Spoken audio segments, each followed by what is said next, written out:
We are still talking about advanced Laplace transform using the partial fraction expansion. Today we will talk about case number 2, wherever we have repeated roots. By that we mean we have a certain problem. We solve that problem using Laplace transformation.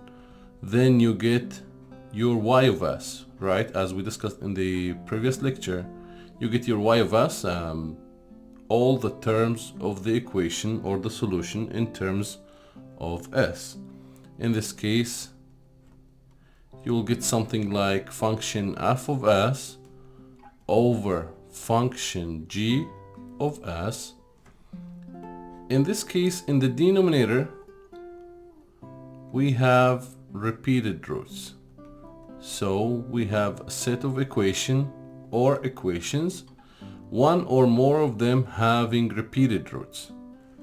In that case, your partial fraction expansion will look like this form. It will be like a1 over s minus constant small a1 all squared plus a2 over s minus a1 plus a3 over s minus some constant a2.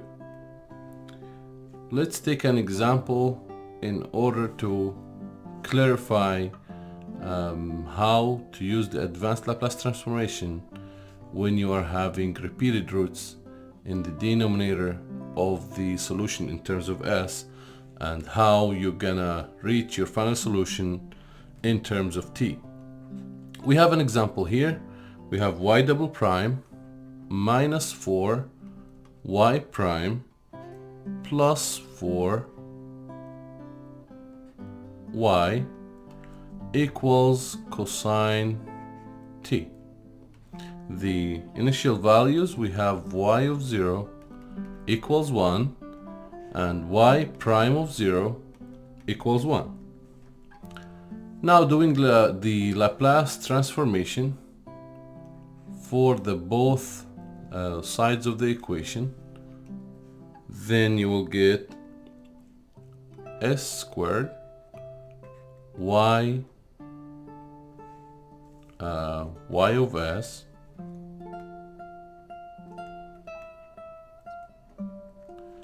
s squared y of s minus s y of 0 minus y prime of 0, we have that value,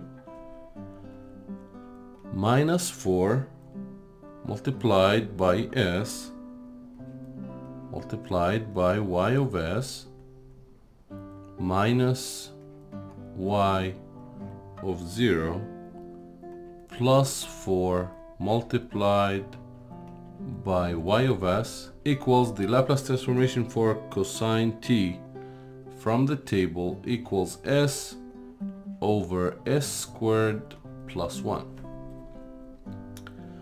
Okay, now trying to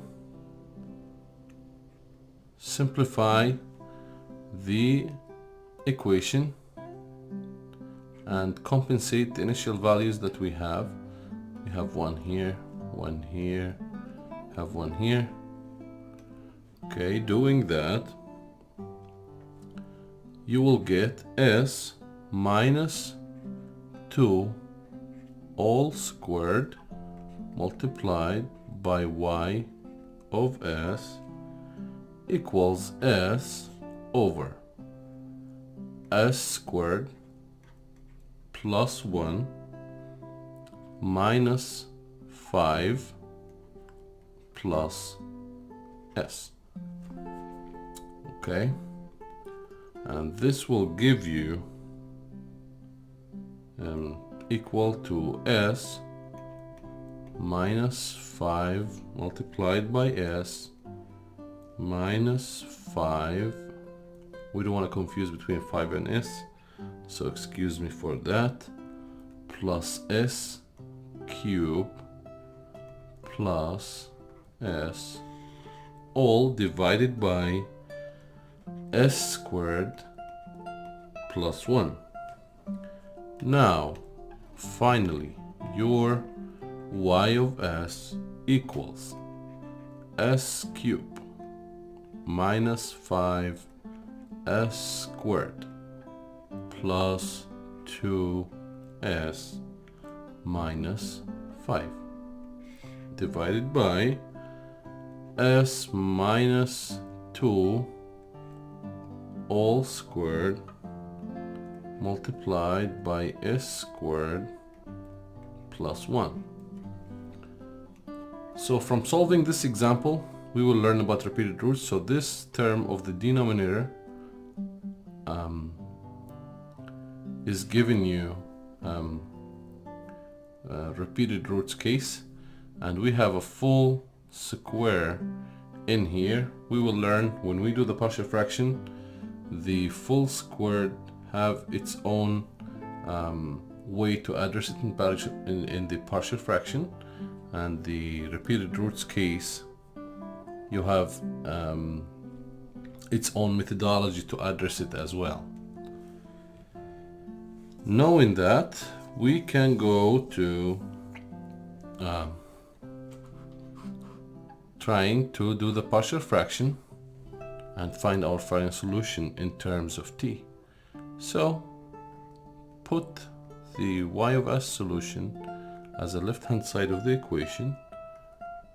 Okay, minus 5s squared plus 2s minus 5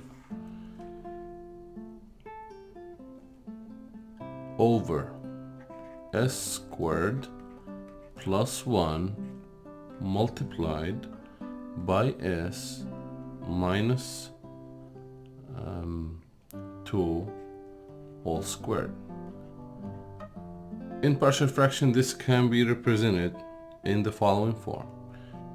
You can see a, so this is repeated root case, over s minus 2 only, plus b, still we are on the same term, which is the s minus 2 squared, divided by s minus 2 squared. That's how you address if you have this form in the denominator and you're doing the partial fraction.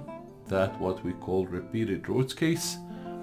You can divide over it without the squared, then you can list it as it is with the next factor.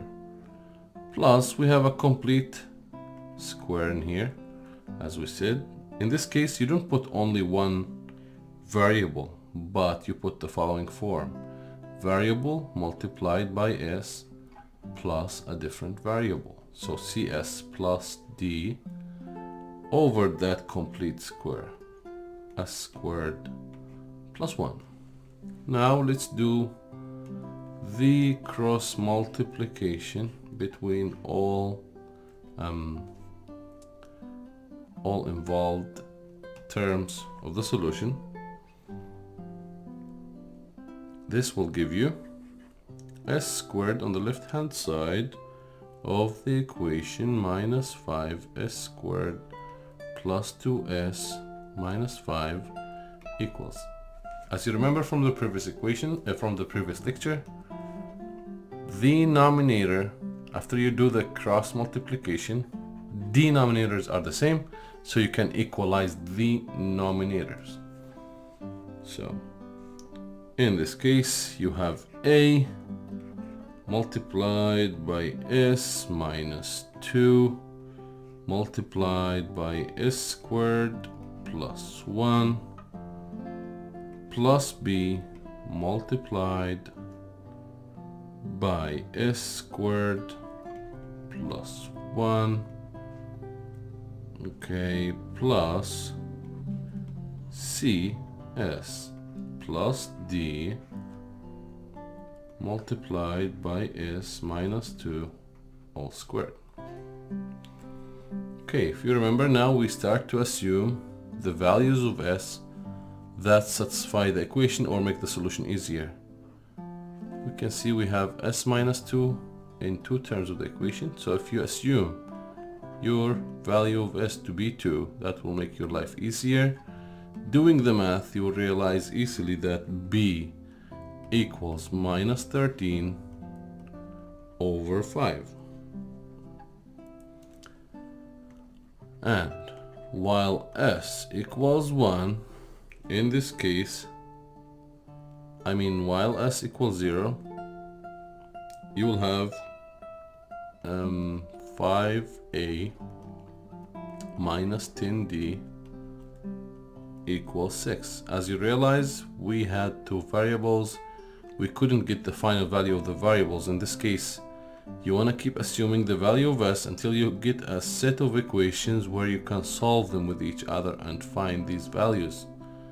And of course, you can early substitute b in these equations to get your final answer. Okay, here we get minus 2a plus c plus d equals minus 9 over 5, and the final equation minus 2a minus 3c plus 3d equals minus 13 over 5. So we get here the value of b.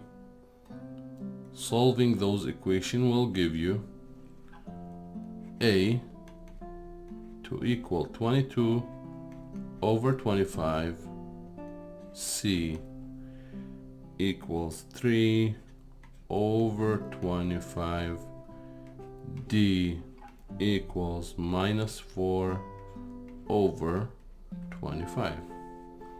Now we have the values of a, b, c, and d.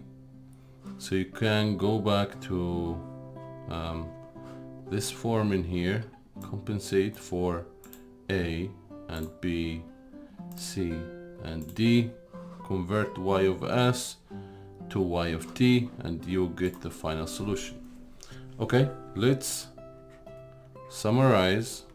Y of s after replacing those values will be 22 over 25 multiplied by 1 over s minus 2 minus 13 over 15 multiplied by 1 over s minus 2 squared, and plus 3 over 25 multiplied by s, let's delete that, multiplied by s over s squared plus 1 minus 4 over 25, that's the d obviously, multiplied by 1 over s squared plus 1. It may sound lengthy and complex, but it's not. When you solve it by yourself, it will be smoothly flowing. We're just slow for the sake of education only. So you can go ahead and solve it yourself actually. Okay, so y of t, if you convert all of those y of s related values based on the table to y of t, you will get 22 over 25. 1 over s minus 2, that's for sure e to the power 2t. Same manner, minus 13 over 5 multiplied by t, e to the power of 2t plus 3 over 25 multiplied by cosine dt, and minus 4 over 25 multiplied by 1 over s squared plus 1. that can be the sine t. Okay, there you go. This is the final solution that you want for your Laplace transform initial value problem using Laplace transformation for repeated roots and complete squares.